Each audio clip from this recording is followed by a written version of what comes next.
Annabelle. ये नाम सुनते ही रूह कांप जाती है। देखने में एक मामूली सी रैगडी एन गुड़िया, लेकिन धोखा मत खाना, ये दुनिया की सबसे भूतिया चीजों में से एक है। एनाबेल की कहानी डरपोक लोगों के लिए नहीं है। ये दहशत और बुराई की कहानी है जो दशकों से लोगों को हैरान और डरा रही है। ये कोई आम गुड़िया नहीं है। माना जाता है कि एनाबेल पर एक दुष्ट आत्मा का साया है। उसकी कहानी एक भयानक याद दिलाती है कि बुराई सबसे अनपेक्षित जगहों पर छिप सकती है, यहां तक कि एक बच्चे के खिलौने जैसी मासूम चीज में भी। हमारी कहानी शुरू होती है 1970 में। एक मां अपनी बेटी डोना, जो एक नर्सिंग स्टूडेंट थी, उसके लिए एक परफेक्ट बर्थडे गिफ्ट ढूंढ रही थी। वो एक पुरानी चीजों की दुकान में गई और वहां धूल भरी चीजों के बीच उसे मिली एक हाथ से बनी हुई रैगडी एन गुड़िया। गुड़िया में एक अजीब सा आकर्षण था और मां को पता था कि डोना इसे बहुत पसंद करेगी। उसे क्या पता था कि यह सीधा साधा सा दिखने वाला गिफ्ट एक भयानक सपने को जन्म देगा। डोना गिफ्ट पाकर खुश हो गई और उसने गुड़िया को अपने बिस्तर पर रख लिया। यह उसके कमरे में एक साधारण सा मासूम सा इजाफा था। पहले तो गुड़िया में कुछ भी असामान्य नहीं था, वो बस एक खिलौना थी, लेकिन वो जल्द ही बदलने वाली थी। बुराई सतह के नीचे छिपी हुई थी, वार करने के लिए सही समय का इंतजार कर रही थी। दिन हफ्तों में बदल गए और गुड़िया अजीब व्यवहार दिखाने लगी। डोना गुड़िया को अलग अलग जगहों पर पाती जहां उसने छोड़ा था वहां से हिली हुई। पहले तो उसने इसे कुछ नहीं समझा, शायद हवा का झोंका या खुद की भूल, लेकिन घटनाएं बढ़ती गईं। गुड़िया अलग अलग कमरों में दिखाई देने लगी। डोना और उसकी रूममेट एनजी गुड़िया को अपने लिविंग रूम में पाते, जबकि उन्हें दोनों को साफ याद था कि उन्होंने इसे डोना के बेडरूम में छोड़ा था। फिर आए संदेश।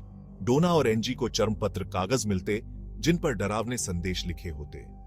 हमारी मदद करो, नोट्स में लिखा होता, एक बच्चे की तरह लिखावट में। सबसे डरावनी बात यह थी कि न तो डोना और न ही एनजी के पास कोई चर्मपत्र कागज था।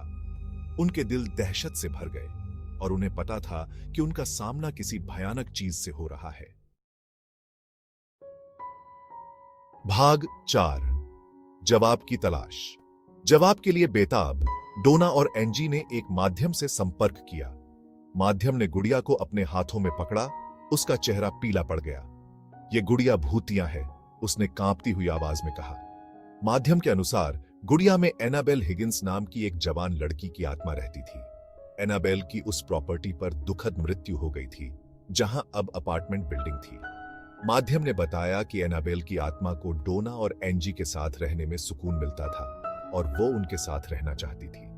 वो बस प्यार चाहती थी। डोना, एक दयालु और संवेदनशील आत्मा, को खोई हुई आत्मा के लिए सहानुभूति महसूस हुई और उसने एनाबेल को रहने की अनुमति दे दी, यह मानते हुए कि यह एक हानिरहित प्राणी है। हालांकि वे गुड़िया के भीतर रहने वाली आत्मा की असली प्रकृति से अनजान थे। भाग 5, सच्चाई आई सामने। असाधारण गतिविधि तीव्र हो गई। एक शाम डोना का दोस्त लू एक भयानक सपने से जाग गया। उसने कमरे में एक मौजूदगी महसूस की और जैसे ही उसने अपनी आंखें खोली, उसका सामना अपने बिस्तर के नीचे गुड़िया के भयानक दृश्य से हुआ। लू डर के मारे जम गया। डर से देखता रहा क्योंकि गुड़िया धीरे धीरे हवा में उठने लगी। यह उस पर झपटने से पहले हिंसक रूप से घूमा, जिससे उसकी छाती पर खरोंच आ गई।